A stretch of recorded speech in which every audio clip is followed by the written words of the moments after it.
presidentes y primeros ministros.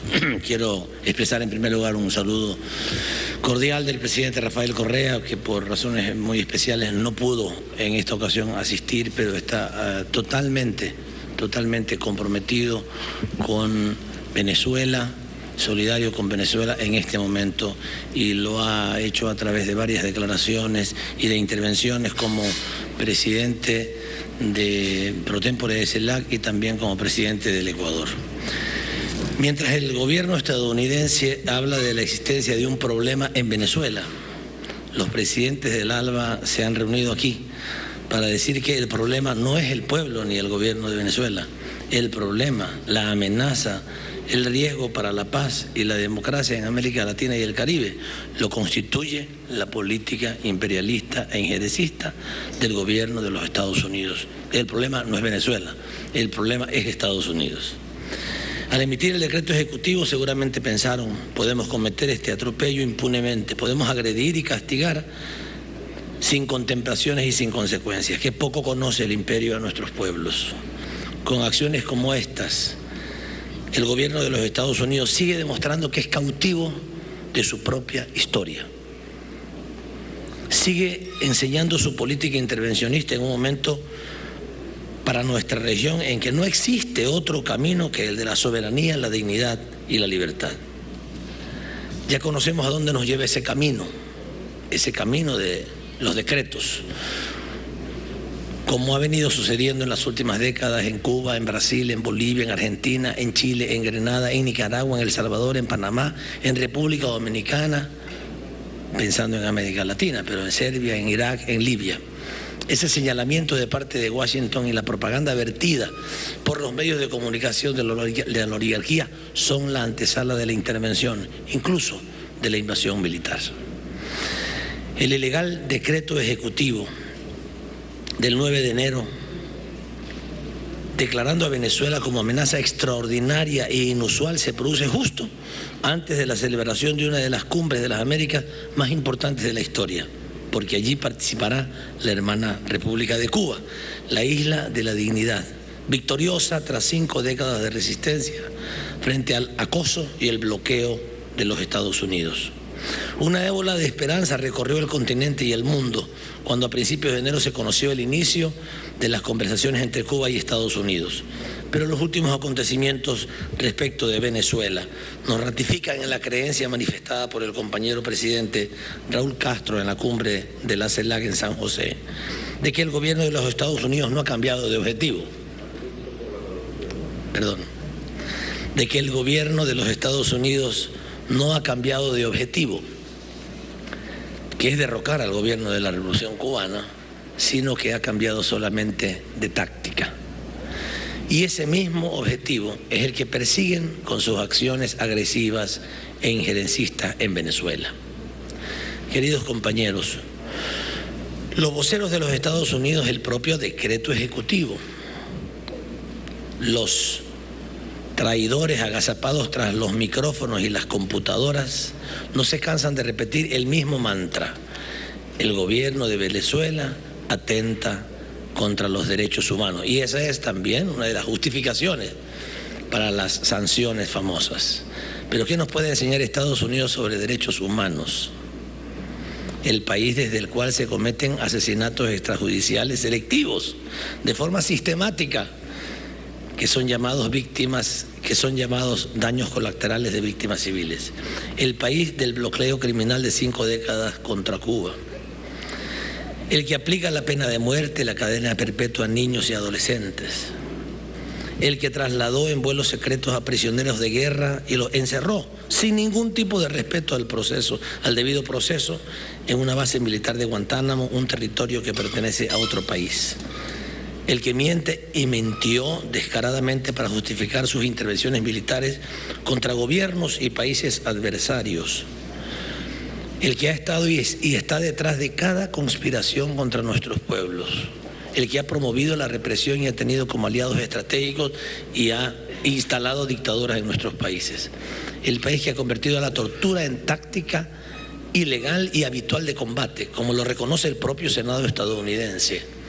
en su informe de diciembre del 2014 en relación al infierno de la prisión de Abu Ghraib. El país que ha desarrollado a través de sus agencias de espionaje el sistema más poderoso y ubicuo para la vigilancia masiva e indiscriminada de las comunicaciones. Un sistema que atenta contra los derechos de miles de millones de ciudadanos y ciudadanas del mundo y constituye la mayor amenaza a la seguridad de estados y gobiernos. Sorprende ver tanto encono en los Estados Unidos contra Venezuela, precisamente del imperio que en la historia más violentamente ha violado los derechos humanos. Ningún vocero del Pentágono, del Departamento de Defensa, del Departamento de Estado, ni siquiera el presidente Obama, tienen absolutamente ninguna legitimidad para pedirle cuentas a nadie en materia de derechos humanos, menos a Venezuela. Pero la cerecita del pastel, en la actualidad Estados Unidos gasta 3.600 millones de dólares. Escuchemos otra vez la cifra, 3.600 millones de dólares al año en apoyar militarmente a Israel. En la última campaña militar contra Gaza, desencadenada por el ejército de Israel, la operación Margen Protector, perecieron 2.200 personas. Casi 11.000 más fueron heridos y la destrucción de Gaza fue casi total. Defensores de los derechos humanos. La prensa europea y estadounidense evidencia un amplio consenso en torno a la condena a Venezuela y a su gobierno. Es reflejo de la opinión mayoritaria de lo que ellos llaman la opinión pública, la opinión de los medios de comunicación. Ellos mienten porque es parte de su estrategia golpista. Es perentorio que pongamos en marcha mecanismos comunes para disputar los sentidos, para derrotar a los mentirosos, para mostrar la verdad y usarla como arma infalible contra el imperialismo. Desde la presidencia pro tempore de CELAC, Ecuador insta a la comunidad internacional a respetar América Latina y el Caribe como zona de paz, proclamada así por todos los Estados miembros en la segunda cumbre de nuestra comunidad de Estados soberanos. Si Venezuela les resulta una amenaza, cualquiera de nuestros países puede serlo. ¿Qué tiene Venezuela de diferente de nuestros países para ser una amenaza? Por eso hoy tenemos que salir con un mensaje claro, un mensaje de repudio a la política injerencista de Estados Unidos, del imperialismo y de su agresión. Debemos exigir la inmediata derogatoria del decreto ejecutivo, no solo rechazarlo, como hizo el sábado la UNASUR. Igual llevan haciendo durante décadas la región y la Asamblea General de Naciones Unidas pidiendo la derogatoria del bloqueo criminal contra Cuba. Y no debemos ceder nunca en este empeño. Ahora hay respuestas tan importantes, tan prontas, tempranas, contundentes en favor de Venezuela. Y eso sí nos alegra el alma, porque nos hace recordar también todos aquellos momentos en los últimos años en que ha sido tan importante la reacción y tan importantes los resultados de esa reacción de nuestros estados, como cuando se impidió sobrevolar algunos estados al presidente Evo Morales, una respuesta inmediata de nuestros estados, como cuando dimos una reacción también respecto al tema de los bonos y de los fondos buitres de Argentina, como cuando en la propia OEA, eso fue en la OEA, en la propia OEA, contrario a lo que antes pasaba, el Ecuador fue respaldado por todos los estados, con excepción de Estados Unidos y Canadá, claro, con la amenaza de Inglaterra de ingresar a nuestras instalaciones en Londres para sacar al señor Assange. Ahora otra vez, volvemos a repetir esa solidaridad de nuestros pueblos. Los poderes fácticos, los poderes imperiales tienen que saber que no conseguirán devolvernos a la noche de nuestra historia. El alba llegó a nuestra región y llegó para quedarse, para olvidar la noche anterior. Pues estas medidas de hecho y no de derecho, como son el decreto, la imposición de sanciones a terceros como forma de presión política y económica, vulnera los principios de la no injerencia y de la igualdad entre estados consagrados en la Carta de Naciones Unidas y atenta también contra el derecho interamericano. La administración del presidente Obama vive en el pasado Es hora de abandonar las políticas intervencionistas y plantear relaciones basadas en el respeto por nuestra soberanía y nuestro derecho a la autodeterminación. Nuestra región debe estar firme ante el desafío de los Estados Unidos. Debemos estar pendientes de la respuesta del gobierno al llamado de Venezuela y de UNASUR, y ahora al llamado del ALBA, como ha sido dicho aquí, franco y respetuoso al diálogo. Y por el bien de la región, esperamos que esa respuesta de Estados Unidos sea positiva y constructiva. Queridos hermanos, en estos momentos difíciles para nuestra hermana República de Venezuela, no solo debemos unirnos, también debemos estar junto a Venezuela, defender a Venezuela, proteger a Venezuela, a la nueva Venezuela cuya construcción lideró Hugo Chávez Frías.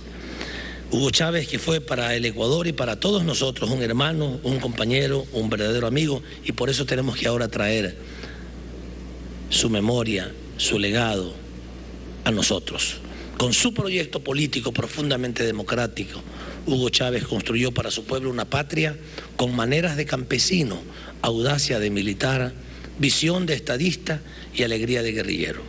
Convirtió una patria pequeña y rota, estrecha y desguazada, en un crisol viviente, un volcán en erupción, cuya magna desbordó sus confines e inundó nuestra región. Venezuela sigue siendo un faro, un referente de dignidad, de soberanía, de voluntad, de transformación, de amor desbordante de pueblo. Venezuela proyecta la luz de Chávez. El legado de Chávez lo asumimos como historia viva de una Venezuela de la América Latina y el Caribe que después de Hugo Chávez ya nunca más volverán al pasado. Como dice el mural que desde hace décadas se levanta orgulloso frente a la Oficina de Intereses de Estados Unidos en La Habana, señores imperialistas, no les tenemos absolutamente ningún miedo. Nuestros pueblos están dispuestos a defender cada centímetro arrebatado a la injusticia, a la desigualdad, a la violencia de siglos de imperialismo. Y nosotros también debemos estarlo. No torcerán el brazo a nuestros pueblos, porque somos hijos de la libertad y estamos resueltos a ser libres. Venezuela no está sola, presidente. Junto a ella estamos todos los países y todos los pueblos de Latinoamérica. Ecuador expresa su más absoluta y militante solidaridad con el pueblo y el gobierno de Venezuela y le acompaña en el proceso de construcción de su revolución bolivariana que se asienta en la memoria del comandante Hugo Chávez. Y seguiremos caminando por la senda de la emancipación, construyendo día a día, paso a paso, una patria grande, libre, digna, soberana y justa. Muchas gracias.